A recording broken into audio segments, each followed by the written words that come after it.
प्यार एक ऐसा एहसास जिसके बारे में जितना कहा जाए वो कम है। प्यार एक ऐसी नदी है जिसमें आप गोता तो लगाएंगे पर बहाव उसका कभी नहीं रोक सकता। नमस्ते दोस्तों, मैं हूं अभिषेक और मेरे साथ आप देखना शुरू कर चुके हैं प्यार की एक और नई कहानी। साहिल और श्रेया ये दोनों एक वक्त में एक दूसरे को बहुत पसंद करने लगे और एक दूसरे पर जान छिड़कने लगे। लेकिन रुको, अरे ये क्या, आप पूरी कहानी यही सुन लेंगे? कहानी तो सुनिए, ट्विस्ट आएगा, बहुत मजा आएगा। साहिल जो कि दृष्टि बाधित था, आज के समय में कहें तो दिव्यांग, वो 12th पास कर चुका था और बीएचयू में बीए के लिए एंट्रेंस का एग्ज़ाम उसे देना था। दोस्तों, हर एक दृष्टिबाधित को एक राइटर की आवश्यकता पड़ती है। सो राइटर के रूप में उसे श्रेया मिली। अब दोस्तों, साहिल देख तो नहीं सकता था, लेकिन अपना सभी काम वो बड़े आसानी से कर लेता था और श्रेया पूरी तरह से नॉर्मल थी, आप जैसा, सब जैसा, जिस तरह सब लोग हैं, उसे कोई भी तकलीफ नहीं थी। फाइनली वो समय आता है जब साहिल का एंट्रेंस देना होता है और साहिल अपना एंट्रेंस देने बीएचयू जाता है। एग्ज़ाम पेपर उसके हाथ में आता है और श्रेया उसे रीड करके सुनाती है। फिर एक पल के लिए साहिल विचार करता है इसे कैसे बताएं और किस तरह से समझाएं ताकि ये अच्छे से लिख सके। बड़े सरल शब्दों में बड़े स्पष्ट तरीके से समझाता है, वो लिखती है और तभी वक्त के साथ एग्ज़ाम ख़त्म हो जाता है और सभी दिव्यांगों में साहिल टॉप पे आता है। दोस्तों, यहाँ पे आपको कुछ नियम बताते चले। हर एक ऐसे दृष्टिबाधितों को राइटर की आवश्यकता पड़ती है जिनके माध्यम से वो अपना पेपर देते हैं, और इस बार का नियम था कि वहाँ पे जूनियर राइटर लाना है। 1 साल नहीं, 2 साल नहीं, सीधे 3 साल का फासला था, यानी वो 10th में थी। अब दोस्तों, जैसा कि टॉप किया था तो एडमिशन तो उसका सुनिश्चित था। एडमिशन होने के बाद वो अपने तैयारियों में इस कदर खोया जैसे कि शिकारी शिकार की ओर दौड़ता है, भागता है। दोस्तों, यहाँ पे मैं इन दोनों के बैकग्राउंड का परिचय करा दूं आपको। साहिल और श्रेया दोनों एक अमीर जादे थे। साहिल के माता पिता दोनों ही जॉब पर थे। उसके पिता एक आईएएस अधिकारी थे और उसकी माता एक शिक्षिका थे। वहीं श्रेया के पिता एक फॉरेस्ट विभाग में थे और उसकी माँ हाउसवाइफ थी। दोनों की लाइफ अच्छे से चल रही थी। पैसे की तो वैसे भी कोई प्रॉब्लम दोनों को नहीं थी। फिर समय का पहिया आगे बढ़ा और श्रेया ने भी इंटर फाइनल किया 88% नंबर के साथ। फाइनली उसने डिसाइड किया कि एक बार बीएचयू बीए के लिए हमें भी बीएचयू का एंट्रेंस निकालना चाहिए। और फाइनली अब उसे एक गाइड करने वाले की आवश्यकता थी ताकि उसे समझा सके किस तरह के प्रश्न आएंगे और उसे मोटिवेट कर सके। तभी उसके दिमाग में साहिल का ख्याल आया और उसे कैंपस में जाके ढूंढना शुरू कर दी। तभी फाइनली साहिल को फ़ोन किया और बीएचयू कैंपस के गेट पर मिलने को बुलाया और उससे बात आगे बढ़ाई। तभी वहाँ दो चार लफंगे लड़के आते हैं और एकदम से बदतमीजी से पेश आने लगते हैं। वो कहते हैं, हेलो मैडम, अरे ज़रा हमको भी टाइम दो, हमसे भी तो पूछ लो। कोई फेल नहीं कर सकता, पास करा दूंगा मैं, बस एक बार आ जाओ। उसने धमकी दिया कि अगर तुम लोग अभी चले नहीं गए तो मैं पुलिस को कंप्लेंट करूंगी। और फाइनली वो लड़के चले जाते हैं। फिर साहिल उसे तैयार होता है गाइड करने के लिए।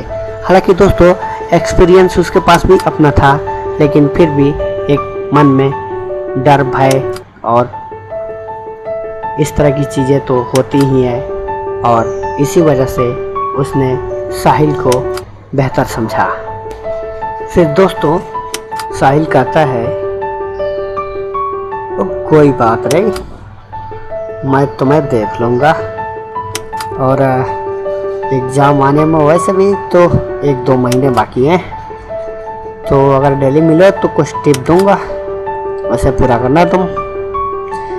तो श्रेया थोड़ा सा विचार करती है, फिर कहती है, ठीक है, आप जैसा कहते हैं हम वैसा ही कर लेंगे।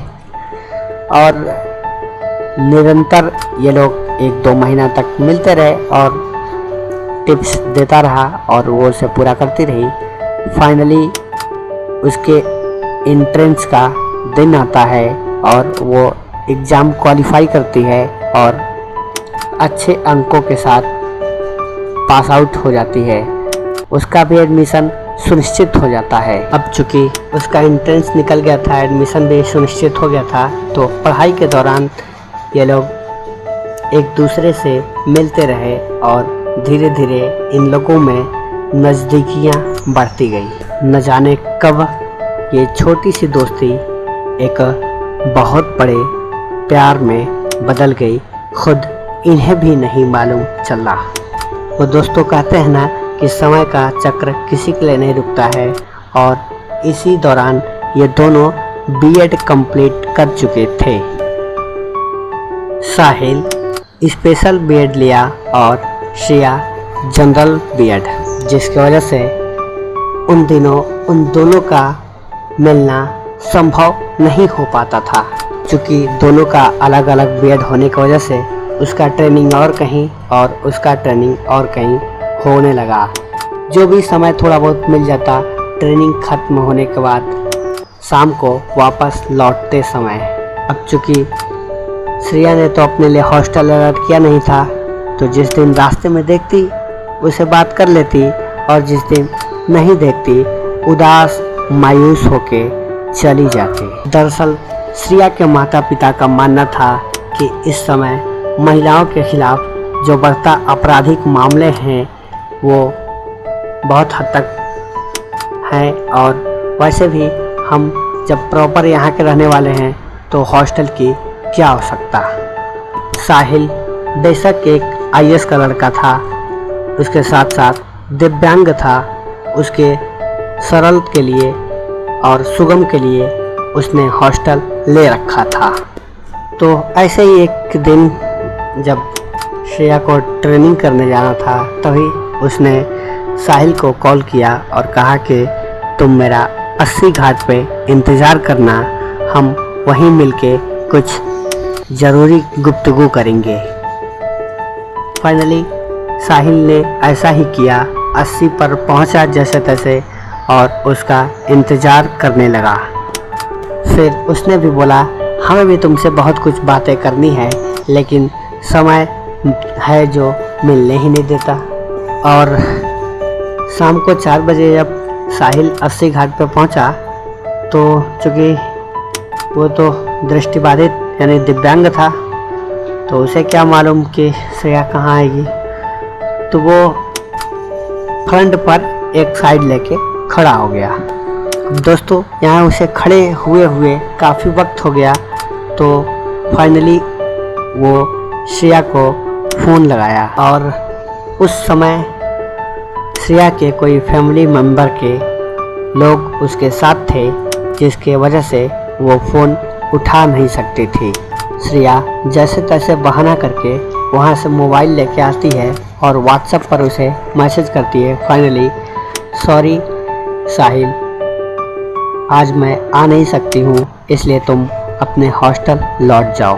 अब चूँकि साहिल अपना पूरा मन बना के आया था वो सब बातें कहने को, पर श्रेया के ऐसा करने से वो बहुत आहत हुआ और न जाने क्या क्या सोचने लगा। बड़बड़ाते हुए रास्ते में जाने लगा। ऐसी ही लड़कियां होती हैं, नखरे दिखाती हैं और दूसरों का भी वक्त इसी तरह बर्बाद करती हैं।